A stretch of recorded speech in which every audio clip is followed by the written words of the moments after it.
Howard takes on Cecil in a Maryland JUCO showdown. Derek Watte anchors our coverage.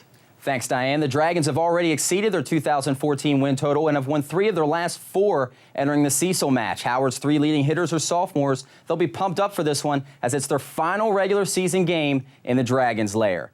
Volleyball analyst Mike Cerrone will be with us for this Maryland JUCO clash. Mike, how do you expect the Dragons to go after Cecil? Well, Derek, if Howard's offense can pinpoint the back line and attack that whole entire back line of Cecil, it's going to be more difficult for the Seahawks to set up Aubrey Cresswell, Cecil's offensive weapon, for a kill.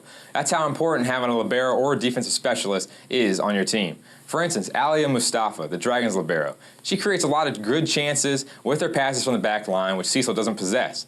Chelsea Parinella, who is top 5 in multiple offensive categories in the Maryland JUCO Conference, has a lot to do with the work of Mustafa setting up those chances. Coach Troy will look for her and Mustafa to take advantage of the weak back line of the Seahawks. Cecil College enters the game riding a 3-match win streak. The Seahawks have struggled against Howard recently, losing each of their last 3 meetings with the Dragons. To beat Howard, Cecil is going to have to rely heavily on Aubrey Cresswell. Mike, what does Cresswell bring to the Seahawks? Well, Aubrey Cresswell is the leader of the Seahawks. She flies high, and it's in top 5 in kills per set, hitting percentage, and aces per set in the Maryland JUCO Conference. Really, everyone, if you look at a train, if the conductor falls off, the train stops. So really, limit the productivity of Cresswell, and Howard's going to come out with a W. Howard and Cecil take the court next. Let's go to the Dragons Lair. First set, Julia Boris outside to Chelsea Parinello. Chelsea Parinello with the huge block is too much to handle for the Cecil wall. Cecil serving Howard. Alia Mustafa finds the setter. Boris, Taylor Bowen, big swing. The Dragons use yet again their 4th-ranked offensive attack in the Maryland JUCO Conference to beat the blocking wall. Cecil sends it over. Mustafa gets it to Boris. Julia Boris sets up a beautiful ball, which is timed perfectly by Parinello to split the back line. Howard runs away with the opening set, 25-10. On to the second, 3-point lead for Cecil. How about that serve by Kylie Shiflett? Howard serving Cecil now. Seahawks get into their system. There she is again, Aubrey Cresswell with a huge kill down the center, which came with too much heat for libero Alia Mustafa. 6-point lead for Cecil. Parinello serving for Howard.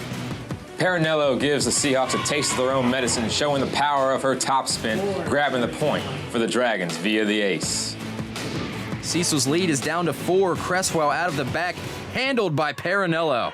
Receiving a beautiful short set, Stephanie Bartella slams it home, igniting the comeback. Dragons back on top, Bartella with the serve.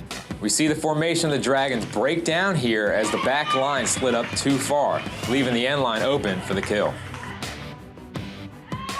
Contrary to the breakdown of the Dragons, you see the back line of the Seahawks leaves the short side wide open for the teardrop point for the Dragons.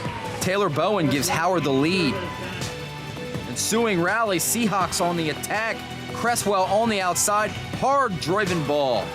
The cannon from Cresswell was dug out, but the free ball over went a touch too far, though a valiant effort from Howard to get an otherwise impossible chance. Next play, Cecil goes right back to Cresswell. With yet another rocket from Cresswell, but this time Essence Holtzclaw digs it out for a free ball, yet a miscue from the Seahawks gives the point to Howard. 24-24 late in the second. Doing what she does best, Mustafa sets up the perfect chance off the serve, and Howard's Parinello slams it home to take advantage near the end of the game. Dragons come back to win the second. Howard leads the match, 2-0. Third set, Parinello buries it in the corner for her 6th service ace of the night. Howard goes on to win the third set, 25-15. Howard gets win 16 on sophomore night. Taylor, that was a terrific win. What are your thoughts after the game? It was a really exciting game. Again, it was sophomore night, so there was a lot of energy already, and we got to go out and play our best. New players got to come in, and there was a new rotation every time, but we played strong the entire game, and I thought it was really great. I loved playing next to everyone, and it was a great last home game. It was really exciting. Brittany, so how do you feel the team's playing right now, putting some wins together? How do you feel about the way the team's playing? I feel like we're really coming together a lot better than we did in the beginning of the season. We're all really growing individually, and then when we grow individually, we grow as a team, which really helps us get our victories and just score every point at a time, and it's really good. I think we're all getting better, even in different positions. Like, we're all trying different things, which is really cool that our coaches are helping us integrate into different positions that we're not used to.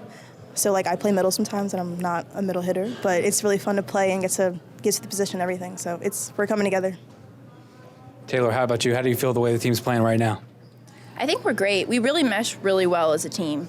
We all have strengths that we bring together. We all fight together. We all lose together. We win together. And I've never been on a team that's very one like this one is this year. It's amazing. Ladies, congratulations on the big win. Thanks. Thank you. For Dragons Lair Update, I'm Matt Stovall.